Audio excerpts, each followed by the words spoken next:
It's May 23rd, 2024, and a new Inside Star Citizen was just released. It covers the new Drake concept ship named the Ironclad, as well as showing the interior of the Polaris. This video, however, will just be some initial thoughts on the Ironclad.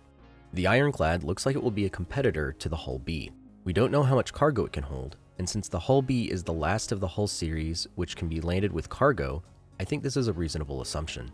The Ironclad is meant to do what the Caterpillar can, but on a much larger scale. This means that it will need a larger crew complement of 6 compared to the Cat's 4. It will also be more heavily armored, which could be something to consider if you are transporting in more hostile environments. For that extra special cargo, there's an even more secure room in the nose which will be harder to break into and was inspired by police evidence lockers. I don't think this will be a shielded cargo area from scanning, but maybe this will change in the future. Also on the nose, there appears to be a manned turret along with a manned tractor beam turret. To facilitate easier loading, there will be a ramp at the front of the ship as well as an armored retractable roof. This would make loading out in space much easier as the Caterpillar has narrow pods which can make larger SCU containers harder to work with. The Inside Star Citizen video also has a picture of a C-8 Pisces landed in the Ironclad, so I'm sure players will already be trying to figure out what else might fit. The ship is also more cargo hold than anything else, with 2/3 of it being the cargo bay and the remaining third is left for the crew. In the back of the cargo area, there is also a spot for some smaller ground vehicles, which looks to be designed around the mule, which makes sense to help with moving some of the containers around. Until the mule gets more functionality, it's more of a gimmick since currently it's easier to move everything by tractor beam.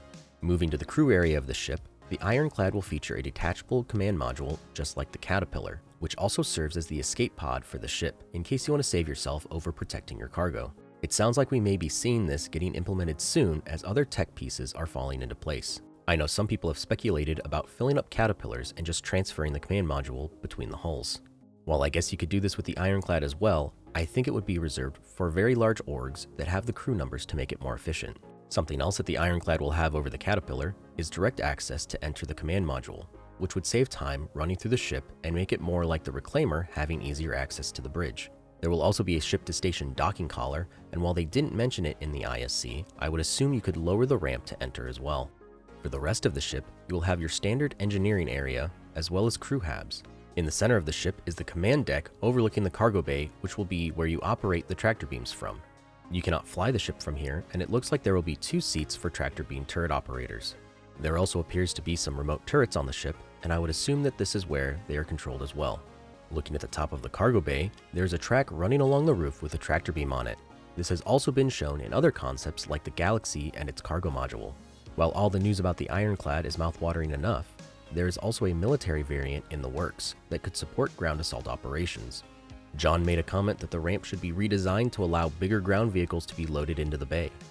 This makes me assume that the base Ironclad will have some kind of obstruction keeping certain vehicles from entering. Concept art shows that you could fit about 4 Nova tanks in the cargo area, and the rear of the cargo area will be turned into a vehicle repair facility.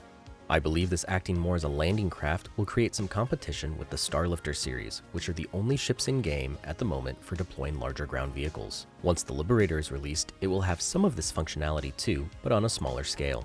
The Ironclad will also have more turrets on top and bottom of the ship to provide cover.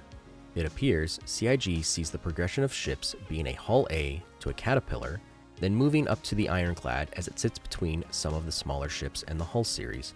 John also refers to the Kraken in the list of cargo ships, but says there's no hint at anything, but working on the Ironclad makes the Kraken production easier. This is because it is creating more of the Drake design language and that assets may be shared between the two due to a similar design scale.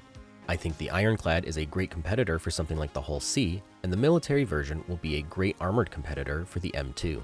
While it may not be as agile as the M2 or C2, I think its carrying capacity will make up for that. While I'm admittedly more of an RSI fanboy, I do have to admit that the Ironclad has piqued my interest more than the Hull series because of what it offers. I'm sure we will learn more about this ship once DefenseCon happens, and once the ship Q&A comes out.